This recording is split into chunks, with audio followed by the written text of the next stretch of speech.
পরের APD wing এর যুগ্ম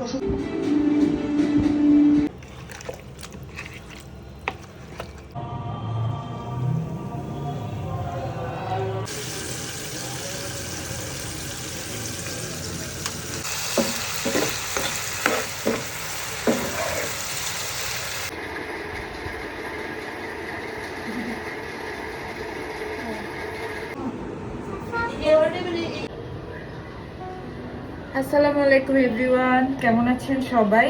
আশা করি সবাই অনেক ভালো আছেন। এই তো আজকে হচ্ছে আমি চিকেন ফ্রাই আর পাস্তা রান্না করব। আমার ভাইয়ের শ্বশুরবাড়ির আত্মীয়রা আসবে, তো আপনাদের সাথে সেটাই শেয়ার করতে চলে আসলাম। এই তো দেখুন, এখানে আমি 1 কেজি পরিমাণে চিকেন ধুয়ে নিয়েছি। আর এখানে নিয়ে নিয়েছি হচ্ছে রসুন বাটা, আদা বাটা, লবণ, লাল মরিচ পাউডার, গোলমরিচ পাউডার এবং এখানে নিয়েছি টমেটো সস। সাথে আমি দিয়ে দিব হচ্ছে এখানে সয়া সস। এই তো। আর এখানে আমি পাস্তাও রান্না করব, এর জন্য আমি এখানে চিকেন আর চিংড়ি মাছ নিয়ে নিয়েছি। আপনারা সাথে থাকুন এবং দেখুন আমি কিভাবে কি করি। দিয়ে দিচ্ছি পরিমাণ মতো লবণ, লাল মরিচ এবং গোলমরিচ পাউডার দিয়ে দিচ্ছি। এখানে আদা এবং রসুন আমি গ্রেট করে নিয়েছি। সস দিয়ে দিব, দিয়ে দিচ্ছি সয়া সস।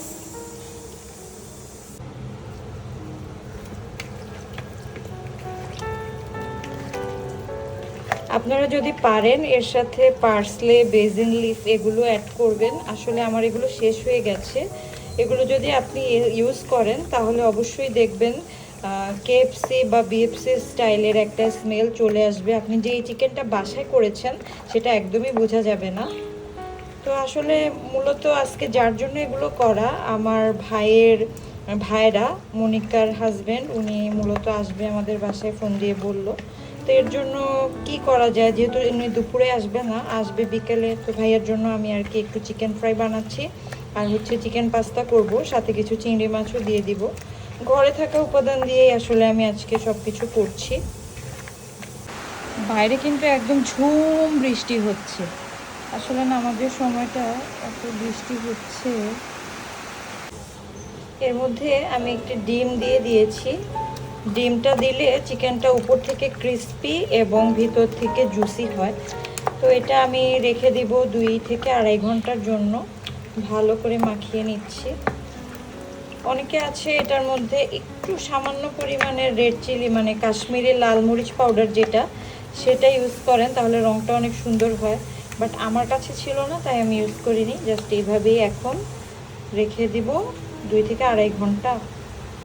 এখানে আমি 4টি ডিম ভেজে নিয়েছি। আর এখানে হচ্ছে কিউব করে কেটে রাখা চিকেনগুলোর মধ্যে আদা এবং রসুন দিয়ে দিয়েছি। এখন এগুলো হালকা করে ভেজে নিচ্ছি।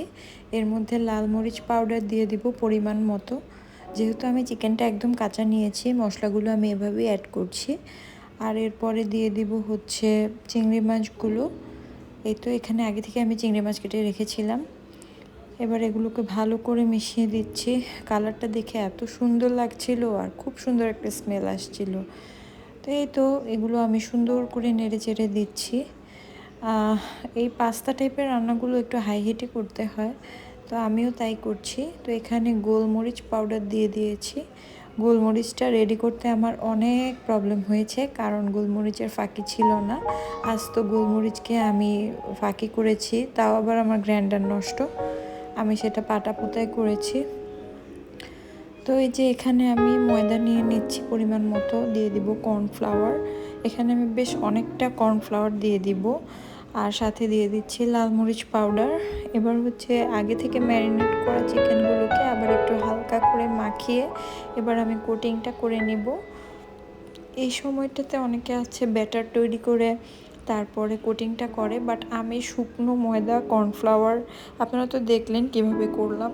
এভাবে করলে আসলে ক্রিস্পি হয় আর মজা লাগে। তো আমি এটা হাই হিটে প্রথম 6-7 মিনিট ভাজবো। এরপরে আমি লো মিডিয়াম হিটে আমি 5 থেকে 6 মিনিট ভাজবো। টোটাল 10 থেকে 15 মিনিট ভাজলেই হয়ে যাবে, যেহেতু অনেক আগে ম্যারিনেশন করা হয়েছে।